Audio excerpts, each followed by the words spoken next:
This podcast is co-created and co-produced by the Food Allergy Institute and the 12 Company. Listeners should know that the podcast host, Lesley-Anne Stone, is not a physician nor a licensed medical professional, and the purpose of this podcast is strictly limited to storytelling. Any content shared within the podcast is not intended to be medical advice and should not be used for diagnosis or treatment purposes. All listeners are urged to consult their healthcare providers. The creators, hosts, and guests of this podcast are not liable for any decisions or actions taken by any persons who claim to rely upon the content of this podcast. Hi, I'm Lesley-Anne Stone, and this is Resilience and Hope, a food allergy podcast. Thank you so much for joining us today. We have a very interesting guest. Her name is Sarah Fry. Sarah is a mother of 2 boys with food allergies. Her older son is a graduate of the Tolerance Induction Program at the Food Allergy Institute. He is now in remission. Her younger son has 1 food allergy, and he is currently in an OIT program. Sarah is a former news anchor. She is an Emmy winner. She is an influencer. She has her own podcast, and she is an advocate for families with food allergies. But I'll let her tell her whole story. So without further ado, here is my guest, Sarah Fry. Welcome to the show, Sarah. Thank you for having me. I'm excited. I'm so excited to have you here because you have such an interesting story. So you are a food allergy mom of 2 boys. Yes. You have 1 son who graduated from the Tolerance Induction Program and another son who is in OIT, which we'll talk about in a second. Yes. Your history is fascinating. You were a news anchor for a decade, an award-winning and Emmy-winning news anchor. You're also a food allergy mom influencer. You have your own podcast, very successful, called EpiPod, and you started a food allergy camp for kids with food allergies. You are amazing. You're a powerhouse. Food allergy mom extraordinaire powerhouse.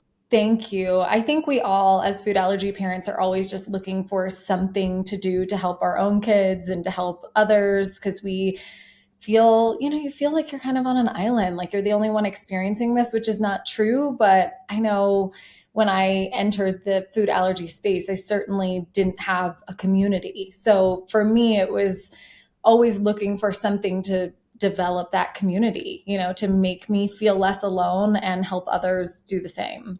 And you're doing an amazing job at it, Thank you. So let's start from the beginning. Sure. How did you discover the Tolerance Induction Program? Let's take a step back even further. Okay. Let's talk about your 2 sons, Graham and Ethan. Mm-hmm. And if you can just talk a bit about how you discovered their food allergies and then how you discovered the Tolerance Induction Program. Sure. Yeah. My oldest is 7.5. He was always like a fussy baby. He just seemed kind of irritable after any time I breastfed him. And I just was told, he probably has colics and, he's just that type of kid. And turns out, when we gave him his first lick of peanut butter at 6 months old, he had a pretty significant reaction. We didn't need the EpiPen, at that time, but he, needed antihistamines, and we immediately tried to figure things out at the doctor. From there, we learned he had additional allergies, so not just peanut, but tree nuts, and then also milk, any kind of dairy product, and egg. And our life, changed forever, as it does, especially with, the dairy, the egg. That's in so many things, especially kid things. And it just made life turn completely upside down. And then, we kind of were just told by our allergist at that point, avoid, and this is your life. Like, good luck. Here's a prescription for epinephrine. And to me, that just didn't feel like enough. I just didn't feel settled in that. Like, there has to be more. There has to be something I can do. I'm not just going to sit here and wait for the next accident to happen. And so I looked for treatment programs. At that point, I had only ever really, I hadn't heard of anything, but when, I started my research, I heard about OIT or immunotherapy, and our own allergist said that he does it in certain cases. So for us, he said, well, Graham will need to be 4. At this point, he was 6 months. So we're talking years wait. They said there was an age limit, his numbers would have to come down. So like his numbers were super high, and they said they wouldn't do it at that level. We were also told that he could only do one allergen. So at the time they said that they couldn't treat, X, Y, and Z. It would only be the peanut. And again, that just didn't feel like enough to me. And so we looked for other options. I think I was just kind of on social media, Googling, any and everything that I could potentially find. And I can't remember exactly where I saw the TIP program, but it came up in my feed or in my searches. And it just, to me, sounded like something to explore. At that time, there was a wait list. And so we had, ideas of another child on the way, just thinking about kind of continuing our family. And so there were a lot of factors that made me pause, but I always had in the back of my head that it was something I wanted to do if that was the best option for us. And then we ended up getting into the program after a long wait. And at that time, I was, I think, like a couple months away from having my second child. And I just knew that like the traveling across the country thing, we were in Texas at the time, it was just not going to work for us at that time. So we kind of told them no, and then got back on the wait list and figured, well, when our time comes again, we'll probably be ready. And then I would say about the time my youngest son had his reaction, and for him, it was to sunflower seeds, which felt very cruel because couldn't have any of the nuts. So we had sunflower in the house as our butter. And then he reacted to that, and we had to remove it as well. Thankfully, it's his only allergen. And like you mentioned, we'll talk about it, but we went the OIT route for him and are still in that process now. Okay. And your older one, Graham, has totally graduated from the tolerance induction program now. Yeah. He graduated in October. It's changed our entire life. You go through 6+ years of your life just in this constant state of hypervigilance and worry and fear, anxiety, all of the things. And all of a sudden, and it's not all of a sudden because you put in a lot of work in the program and it takes a lot of years to get there, but it still feels like once you graduate that this door unlocks to the rest of your life. We just are able to breathe easier. We are able to be spontaneous. We are able to add new traditions and experiences for our family. And to me, that feels like the biggest gift that I could ever receive. It's the biggest gift you can give your child and your family. I completely agree. We have the same exact experience. But what was your treatment like? Because you treated dairy in addition to these nuts. So I would love to know more about your journey and what that was like to treat all of these allergens. Yeah. So we started in, it was right when Graham turned 4. I think we were flying to California on his 4th birthday. And then he graduated when he was 7. So it was, a decent, amount of time that we had to put into it.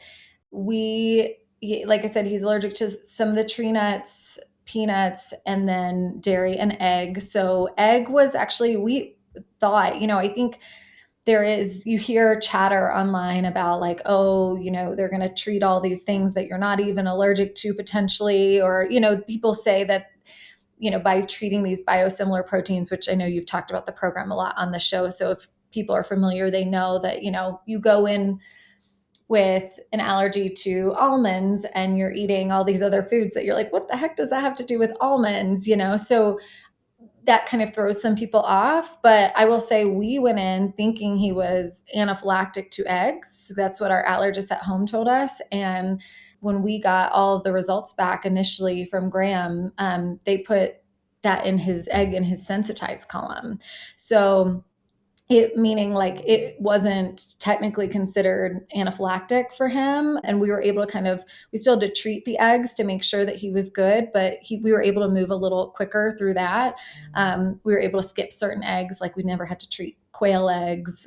We just kind of went from, I think it was like duck to chicken egg. Yeah. So that process was, it's making the patties. It's kind of strenuous in that way, a lot of tedious work, but that process was pretty easy. Milk was a big one for us. It was a long journey.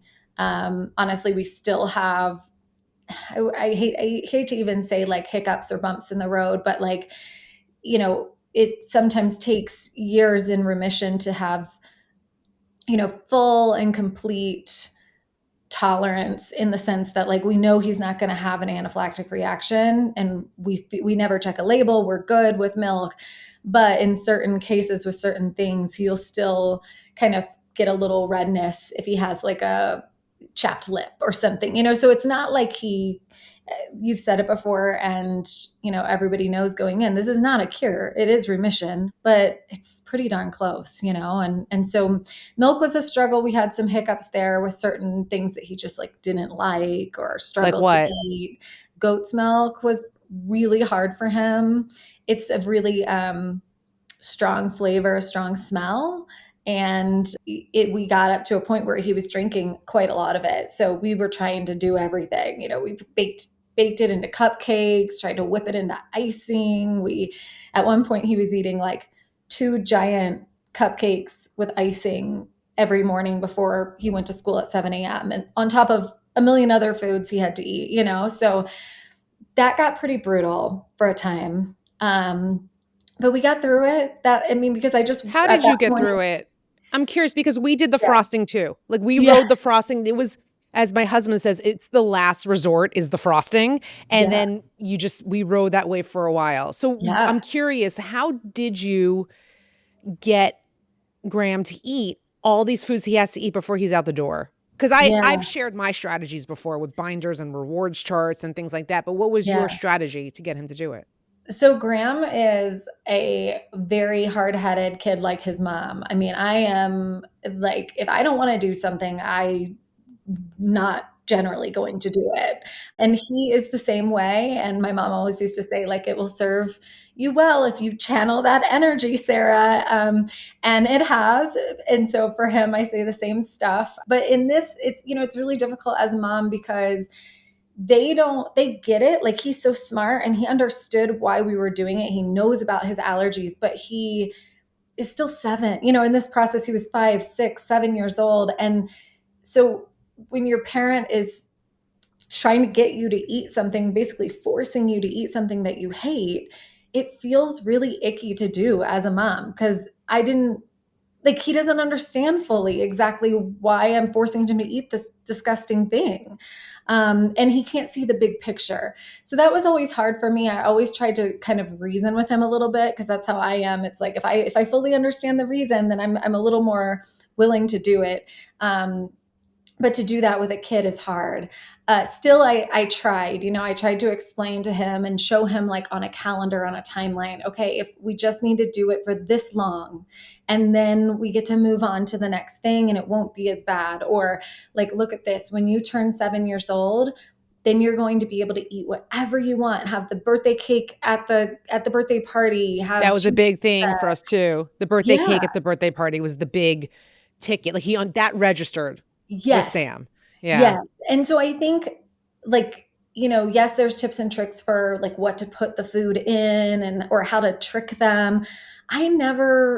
Just personally, like, I never wanted to fully trick. Now, I could distract. I was good on, like, if he was playing a game that he was obsessed with on his, iPad or something, just kind of being, okay, next bite, and, handing it to him.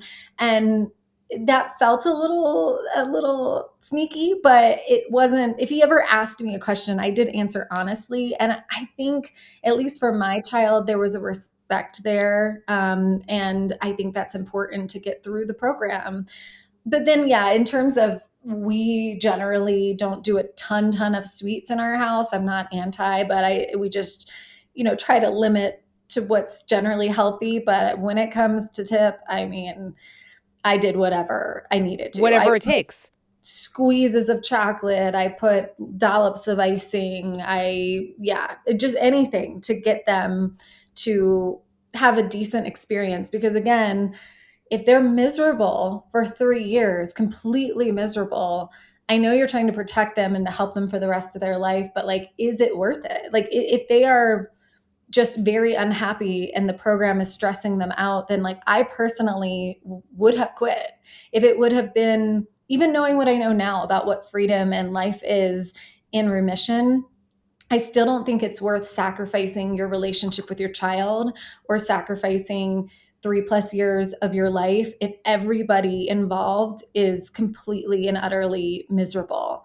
Because you could say it's like a small price to pay, but it's not really. Like, these are the formative years of their life. So like, I think you need some bit of buy-in, and I do think you have to be like honest and open with your kid, and hopefully it all works out. But like, I think I say this about everything. It's not going to for everyone. It's not going to work out for every person who enters the program, or not everyone's going to decide to do it. Same with OIT. Like, it's definitely not going to be a good option for a lot of people, whether it's for, your own like body reasons, like it just doesn't work for your body, or because it doesn't work for your schedule, or there's no doctor in your area. Like, no program is going to be perfect for anyone. But I do think there are ways to kind of make things work, and different things you can try before you give up, or before you say like, that's not an option for me. Well, this is actually a perfect segue to OIT. Your Yeah. story is so fascinating to me because you did TIP and now you're also in OIT with your other Yeah. son. So tell us about OIT, the decision to do OIT and not TIP, and what the journey has been like. Yeah, I will say that is maybe the question I get the most of any question is, why did you pick OIT for one and TIP for another? Because it's a good question. I mean, you would think, oh, you rave about and have all these good things to say and had such good success in TIP. Like, why on earth would you not do it for your second child? But for us, it came down to a few factors. I mean, we don't live in California near the facility where TIP is. So obviously it's a big time and money consideration. It's a huge commitment. Yeah. It's a huge commitment. You have to be all in. You can't have like one foot on the dock and one foot on the boat when you do TIP. No. You got to be all in. Exactly. And you have to have the resources and availability to do it. And so for us, that was a factor, right? Like, that it would be a second full commitment, full-time job type of situation for him, even though he would only be treating one allergen versus Graham's 6. It still felt like a lot to do for one allergen, the whole flying out, all the money. So that's number one. Number two, I would say, is sunflower seeds and milk are very different in life. Yes, they can be sneaky in breads and snack mixes. People don't really consider them a bad allergy because they just don't know about it, even though that's BS. As we know, any food can be severely, allergic for a person. But it is, in our experience, easier to avoid and easier to manage as an allergen than milk was. And so for us, we just kind of felt like we could live our lives pretty reasonably, even if we had had that allergen for life. I didn't want it. That was not where we were going to stop, but I'm just kind of putting things on paper, like we would be able to handle that, versus milk changes everything. It makes life very, very difficult. So that was another factor. And then I will say just time. So whenever I started in the TIP program with Graham, there were not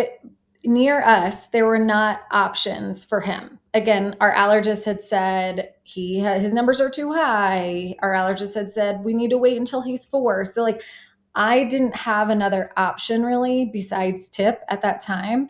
Whereas now, fast forward 6 years or so, 5 years, and there are more treatment options. There are more allergists doing OIT. There are more allergists doing OIT to a point of free eating for the most part. I mean, that was something only really TIP could say for a very long time. And now in certain cases, oral immunotherapy can get you to a place where you are free eating the food. And so I think just having more options available when we were looking into it for Ethan, our younger son, made us think that, well, maybe let's give that a go. So I think that having only one allergen, having it be sunflower seeds versus a very common food, and then also having more treatment options available to us in that day and age versus when we looked into it for Graham. So what has it been like doing OIT versus TIP? Yeah. So, I mean, I would say some positives are obviously that the clinic is within a half-hour drive from my house. It's not a plane ride away. It is very similar in the sense that, you're eating small doses of a food and kind of gradually going up over time.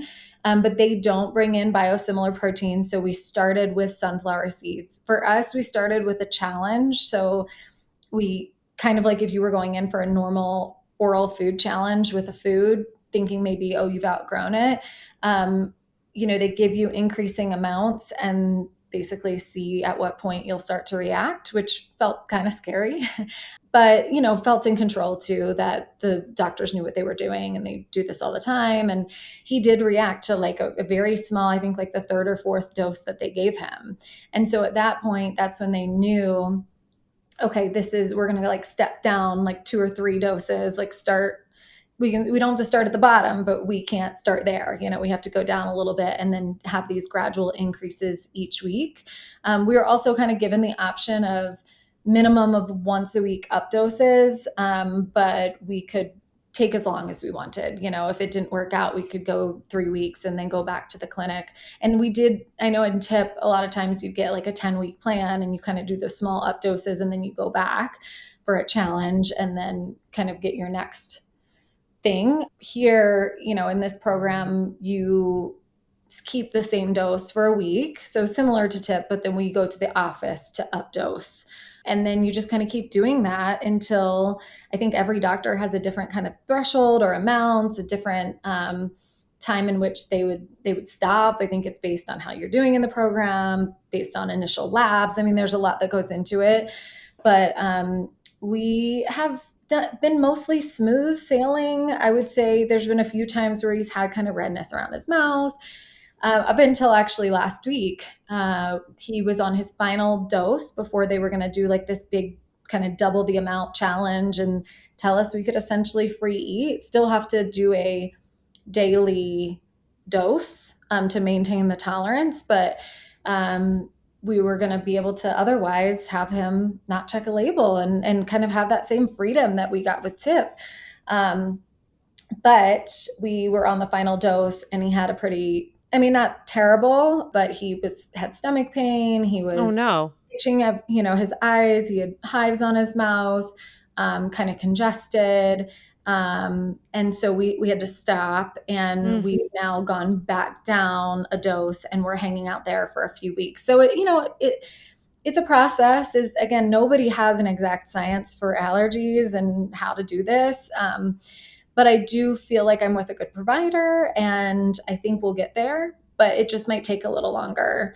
But so far it's been a good experience. And I think again, you have to look at too, like the kids' personalities. I just don't think we would have had the same experience in either program with the other kid, Interesting.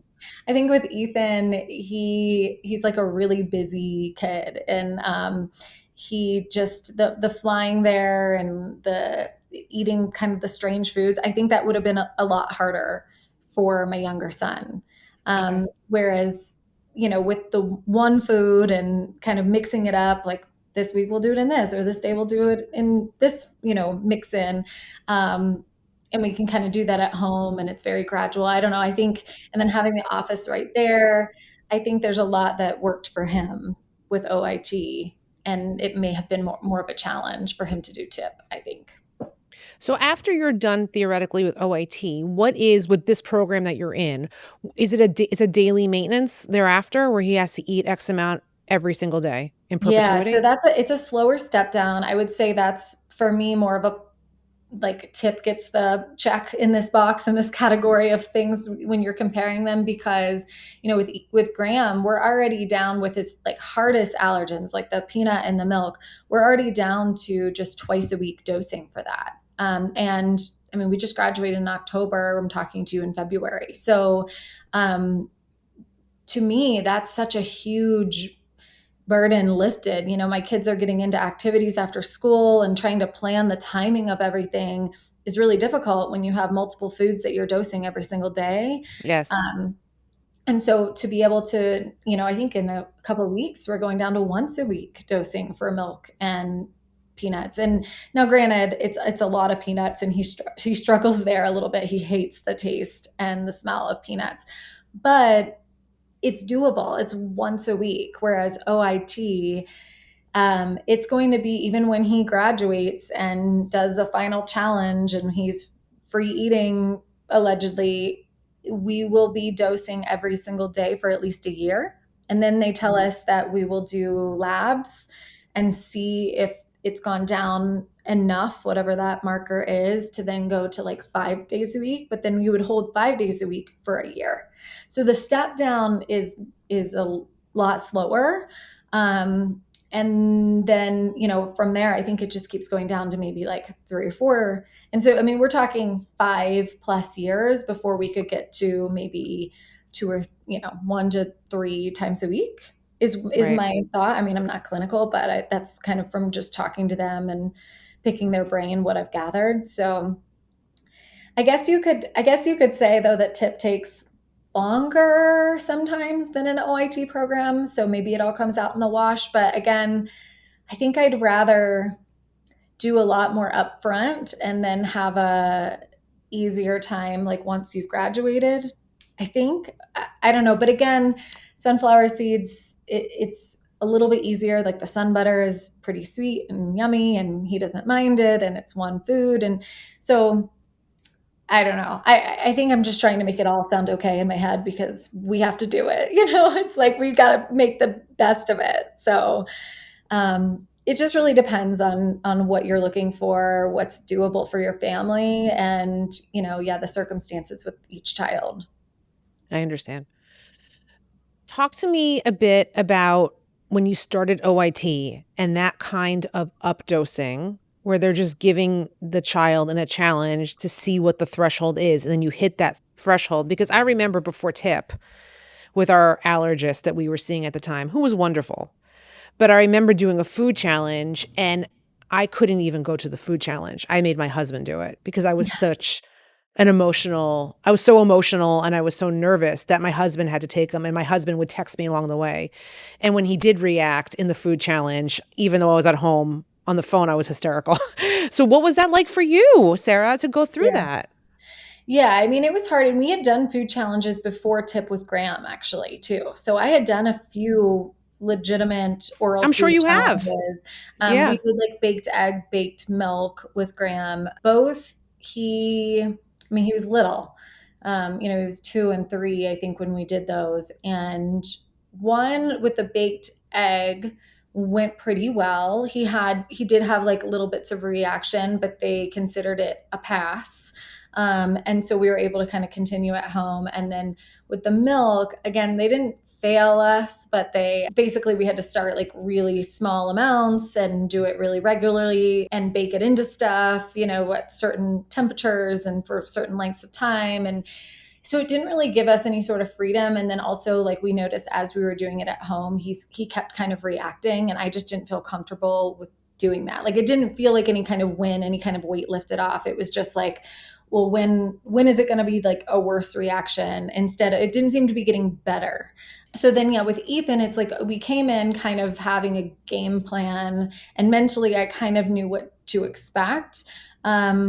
But it's never like a fun feeling to be like, No. oh, I'm about to put my child through something where like, who knows what's going to happen. And we might have to, do an epinephrine auto injector at the end of this thing. And then is there going to be trauma? Like all of that, goes through your brain. I think I always try at the end of the day though, to remember that like, if you trust your allergist, and that's, I think, something that we all need to really think about before we do anything as a parent of a kid with food allergies is not every allergist is created equal. I mean, I went to 3 or 4 before I landed somewhere.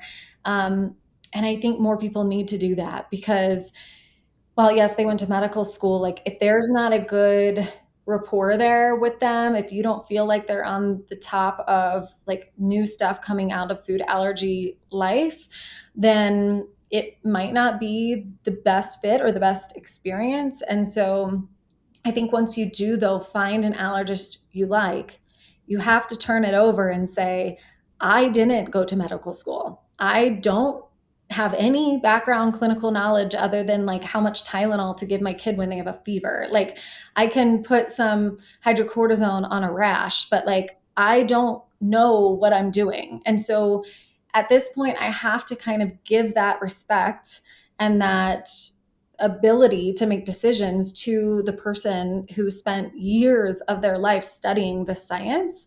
And so for me, I just kind of told myself that over and over and over again, going into these challenges and saying, like, they know when to stop. They know how to help me or my child if we get into a sticky situation. And just kind of having that trust in them is what mentally got me through it.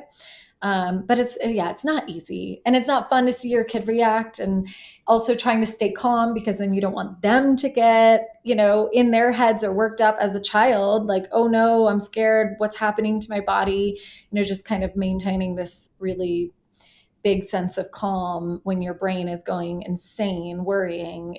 It's moms deserve Oscars for that. I mean, truly, I think allergy moms have to hide so much in their own heads and so many of their own feelings to protect their children from, anxiety in those moments that it's, award winning, I think. Yeah.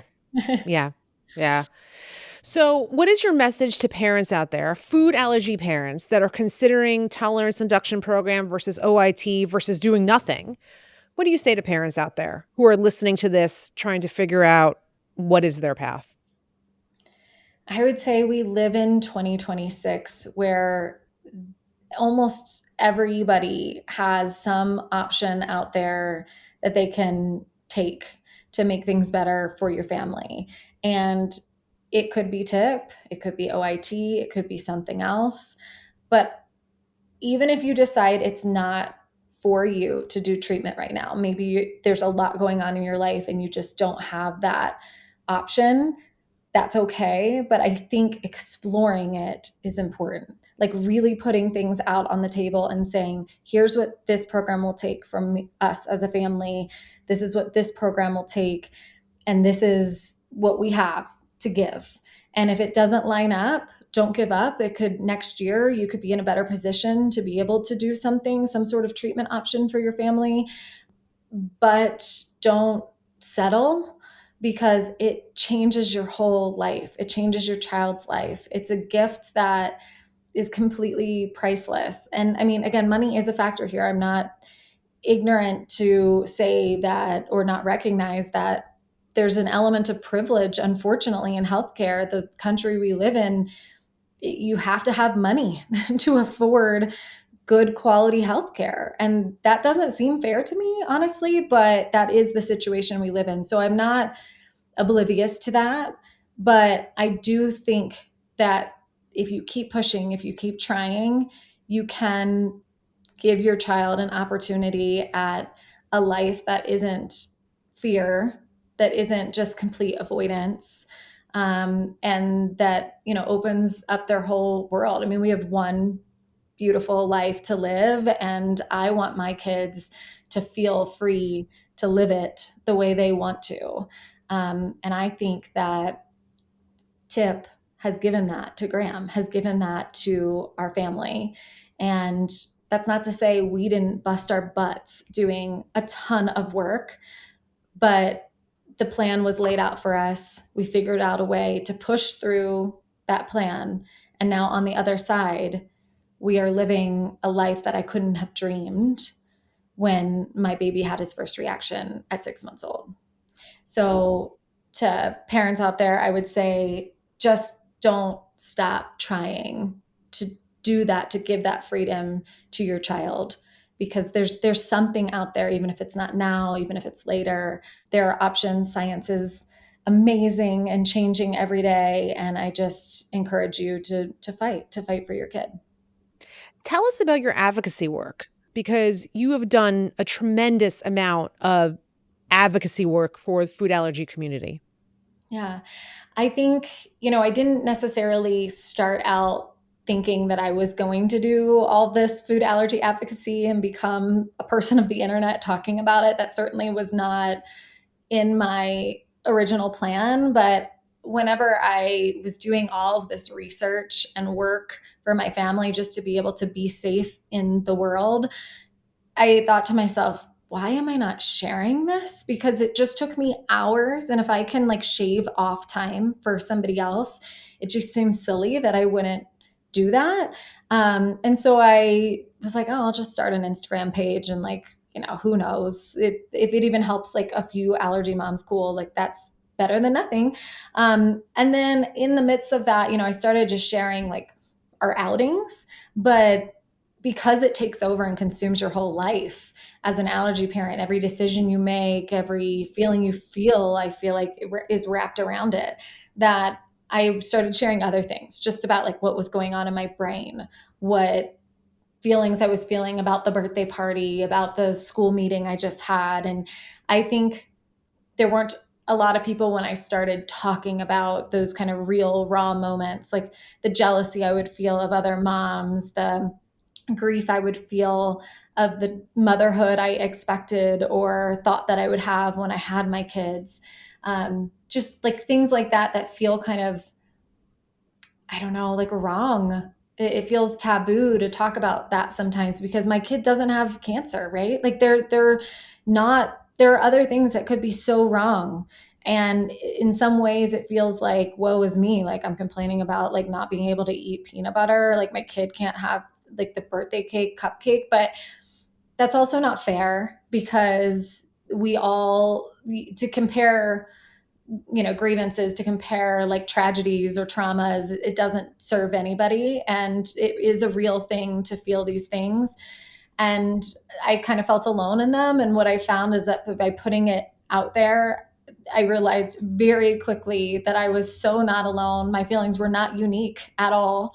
I was just talking about it. And so more and more people kind of gathered on my page, and it took off in a way I never expected. And then from there, I think generated from the community, I kept thinking of things that I would have wanted when I started out on my journey as a food allergy mom, or that would have helped me, or, I started organizing small groups in my community in Austin of allergy moms, just like putting it out there like, hey, if you're in Austin, you want to go grab a glass of wine and like complain about how hard some things are.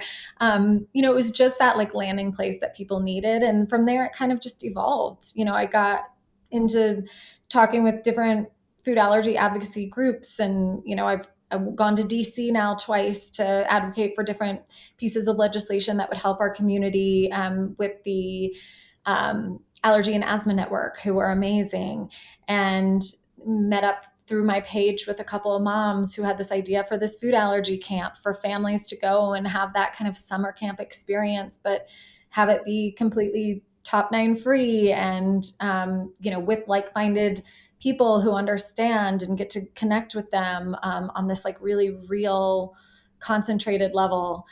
Is the camp still going on? It is. Yeah. We'll Tell us about it. Yeah. So it's called Camp Bumblebee, and it's in a small kind of town in between Houston and Austin, in Texas. And it's for families to come together. So it's not sending your kid off. I know, we all know that that's really hard as an allergy parent to just like trust their kid to go away for a while. So it's for the whole family. And what's really beautiful is it's not just the allergy kiddos that have this wonderful experience of connecting with other kids who have allergies, all while doing things that have nothing to do with allergies, like riding a zip line and, doing archery and, all the fun stuff. But it's also for the kids, the siblings. Like there are a lot of families out there whose siblings' lives were really impacted by the kid who was then born with allergies. And so those like non-food allergy siblings connecting, the parents connecting. It's 3 days and 2 nights. And so families gather on a Friday and it's kind of a weekend experience. You stay in cabins and all our meals are shared together. We work really hard to make sure that they are safe for everybody who's in attendance at camp. And we're always looking to fundraise to make it as affordable as possible. We've had, I think the last camp, we've had like 50 people attend and we're trying to Wow. grow. So, the more and more money we can raise, which we've had a lot of really amazing food allergy brands be sponsors of the camp. But the more we can raise, the more we can expand and also, invite families who may not have hundreds of dollars to go to do something like this. So that's been just a really amazing experience. And it's not just me. In fact, it wasn't even my original thought. It was another mom, a food allergy mom named Anna and Allie. And we work with Camp for All, which is actually an awesome organization that it opens their doors to any nonprofit or like medically complex child to come in and have their own kind of camp experience there. So really accommodating, amazing organization. But That's incredible. Yeah, Incredible. it's fun. And then our podcast, we were kind of on a hiatus right now with EpiPod, but my partner Danielle, she and I kind of came at it from two different perspectives. She's a 30-something with allergies, has lived with nut allergies her entire life. And then I'm a mom of kids with allergies. So, we tackle different ideas or different topics and kind of share our perspectives. It's not clinical. We don't, say that we know everything. We just kind of share how we've gotten through different situations. So there's a lot of really good episodes to head over and listen to. It's terrific. I've listened to a bunch. They're terrific. You guys do a great job. I have a question for you, Sarah. As a mother to mother, woman to woman, what was it like for you, the decision to stop working as a news anchor to care for your food allergy children? Because that is a huge decision. After spending your adult life building this career, a huge career, you put it on the shelf. Yeah. Tell me a bit about that. Yeah, it was always what I wanted to do. I mean, from the time I was a little girl, my mom knew I was going to do something in front of the camera or, something talking in public. And, in high school, I was in the TV clubs and, did the morning announcements. And there was just always my trajectory. That was how I saw myself. That became a big part of my identity. Before I even graduated college, I had a job in Washington State as a reporter and then moved around every 2 years to different markets, kind of climbing that ladder, if you will, and ended up in Austin and loved the city so much, really found some good friends. So stayed there for a little while, became like our investigative reporter for a time, our political reporter, always, covering the Texas legislature. And it was really, to me, important work that I loved so much. There were a lot of factors outside of allergies too that kind of contributed, I would say, to my exit, but allergies were the biggest one for sure. I mean, Graham at that point, when I left news, he was 9 months old. So he had had his reaction at 6 months. And from there, in those 3 months, it was like this really big decision. So yeah, it was a massive life decision and life change. But I felt like there were times I couldn't get to my kid fast enough. There were times when he was at daycare and I was reporting live at the Capitol and it was an hour before I could get to him. And he was having some rash. I have pictures that daycare would send me and he was clearly reacting and I couldn't get there. My husband worked 30 minutes away too. So he could get there a little faster. But as a mom, I want to be there. I need to be there when something happens. I would be losing my mind. I'd be losing my mind. It felt like torture. And so while it was a huge decision, it wasn't really a hard one. I really felt like my kid, as it does for most moms, it really puts a magnifying glass on what's important. You have this clarity of exactly what you need to be for your family. And even though I loved my job, it was not what was going to work for me at that time. I needed to be there quickly. I needed a job that was flexible and conducive to the life that we were now living. And yeah, it broke my heart a little bit. But it also made perfect sense, and also made me feel like I was doing the right thing to be able to have and pick a career that instead lined up with what was necessary for my kid. I think that also plays into the grief too, Yeah. and the loss and all of that, because there's Sure. also your identity in your career and everything that you've been working up to. I really understand that. I can Yeah. relate to that. I really empathize with you. Yeah, it was a huge life change I didn't expect. And like you said, that's that grief of like losing what you expected your life to be. But again, now in hindsight, you look back and it really didn't take long to see that it was the best decision. Of course. So actually starting my podcast and Instagram page, I feel like has given me some of that same outlet of like trying to help people, which is, kind of why I got into it, being able to write and, share words. Again, another reason I got into that business, like I'm getting to do that now. And I actually feel like I'm making a bigger impact. So it feels really good. And I'm really glad that I made the decision that I did, but it doesn't mean that it was easy. I understand. So how can we follow you? How can we find you? Yeah. Well, I'm on Instagram, Food Allergies OTG, standing for on the go. Also on TikTok, but I'm not great at TikTok. I'm, like a elder millennial, I think. And let's see, you can also follow Camp. It's Camp Bumblebee. Yeah, that's probably the best way. Well, And thank you EpiPod. so much. Yeah. And EpiPod. Yes. It's just like at epi.pod. Well, thank you so much for being here.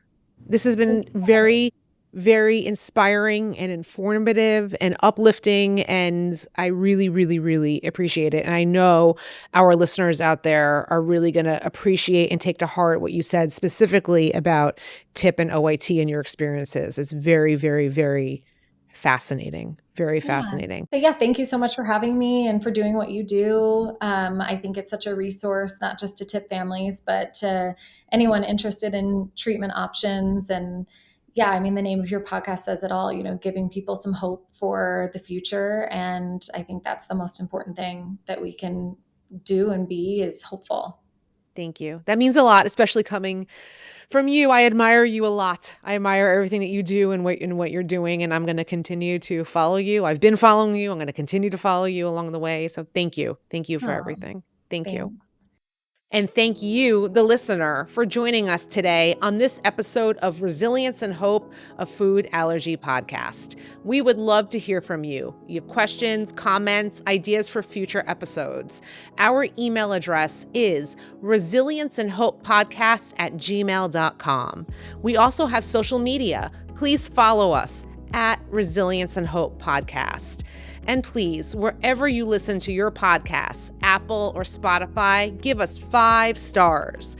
A 5-star review will help us connect with other listeners in the podcast space who are specifically searching for food allergy related podcasts. So please give us 5 stars. And until next time, I'm Lesley-Anne Stone. Resilience and Hope podcast is made possible thanks to the support of the Food Allergy Institute.